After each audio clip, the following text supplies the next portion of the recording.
there are lots of flags and similar things around the cathedral. There is, for example, the menorah, which is a profoundly Jewish article dating from 3,000 years ago when it was first used, and was a symbol in the temple, and round it, it has the quotation, "They shall beat their swords into plowshares and their spears into pruning hooks," and it's got it in Manx, Hebrew, and I'd like to say English, but in fact it's American. But that was brought over for the Anne Frank exhibition that we had in 2010, and it is made of missiles used in the Palestinian-Israeli conflict. So it could easily be interpreted as very pro-Israeli. That on the altar, there's an icon of Our Lady and her son Jesus, which was given to us by the wife of the Ukrainian ambassador, and it stays on the altar as long as there is war in uh, the Ukraine, and between Ukraine and Russia. And then the gardens, in a sense, are themselves are a major statement politically about the relationship the Isle of Man has had to the rest of the world. So, just for example, there is a garden tour which goes through each of the gardens which tell the story of the Isle of Man century by century, which look at slavery, racial justice, and genocide, and how they were connected with the Isle of Man in different ways. So I wouldn't say that the flag outside, there are two Ukrainian flags on the inside of the building. I wouldn't say that that's is any more politically significant than many of the other things that are around the cathedral. It's interesting to hear you list those artifacts on display and the flags, as you mentioned, inside for Ukraine. Some critics have been saying the only flag that should be flown on the cathedral site should be the Manx flag, in effect saying that the cathedral shouldn't be involved and shouldn't make statements like this. What do you make of comments like that? Well, I think Christianity, by its nature, is making comment about people of goodwill. It's making comment about the world that we should live in. In fact, one of my sermons recently, which has been slated about the Lord's Prayer, "Give us today our daily bread."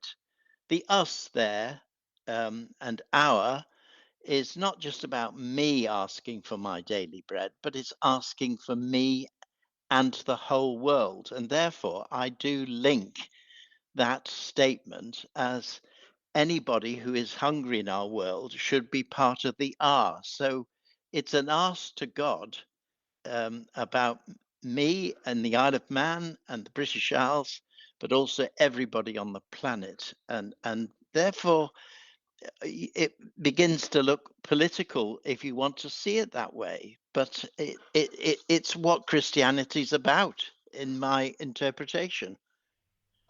Referring to that sermon there, where you mention the Lord's Prayer, of course, and specifically give us today our daily bread, the pictures we've seen recently and the reports of mass starvation coming out of Gaza, how have they affected you in recent weeks? Oh, in a sense, I'm completely and utterly horrified. And that's not to belittle what's happened on October the 7th, a couple of years ago, but it's it has smacks of the kind of things that happened in Nazi camps, where every 10th person was shot because somebody did something, in a line. That there's it, it, it Christianity is about reconciliation of forces that need to be brought together, and it's really challenging. Before I was on the Isle of Man, and though I am Manx, I lived for a while in the community of Jerusalem, which is in Paris, which is a contemplative community. And its whole vocation was the reconciliation between Jew, Islam, and Christianity in the Holy Land. And that was really important to me and still is important in my life. In to mention one of your other sermons as well, to quote you here, you said it would be a brave person who dodged the issue of Gaza and perhaps more broadly the plight of the Palestinian people. Considering some of the backlash you've mentioned, do you think? Why do you think people are afraid almost to speak out about this? I'm really not sure. Maybe I'm just naive, but wherever wrong is, it needs to be challenged, whatever its nature. So, I do things wrong like anybody else, and I need to be challenged. But I feel I have also the right to challenge other people if I see those things are wrong. And I can, I'm pathetically just one little digit in the Isle of Man. And what difference can I make in a world? Well, it feels like I can't, but I'll do the little I can in the little ways that I feel God's asking me to, as I kind of walk that journey. Can I ask you specifically about the flag then? Did you expect the reaction it's had? Um, I wasn't. I wasn't unsurprised by the that it disappeared. But we've had other flags up there which I thought might disappear, like Pride and others for different occasions when there's been disasters in that area or want to celebrate people of very different backgrounds.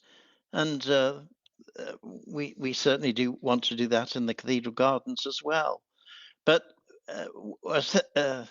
what has supposed surprised me is the anonymous. I don't know how you can do an anonymous email, but certainly emails that people put not a name on, and they're pretty general kind of things, like it's a spare email they've got on the side, or phone calls. I just was a little surprised, but I have to say, I'm to say I'm used to it would be a not quite the right thing to say, but I've received these challenges in so many areas of my life during my ministry, so I'm not utterly surprised. How many emails are we talking about? Oh, well, I mean, they're still flowing in, and they'll probably flow in after this program. So the ones I've actually received will be not more than perhaps a dozen. Um, and but they keep on cropping in at the moment.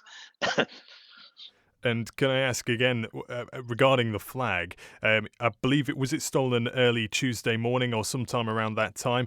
Have you been able to replace it? Is there another flag up now? No, there isn't another flag at the moment. I may have a different strategy to do something. But I've clearly hit a mark with people, and if I encourage conversation about what can be done about.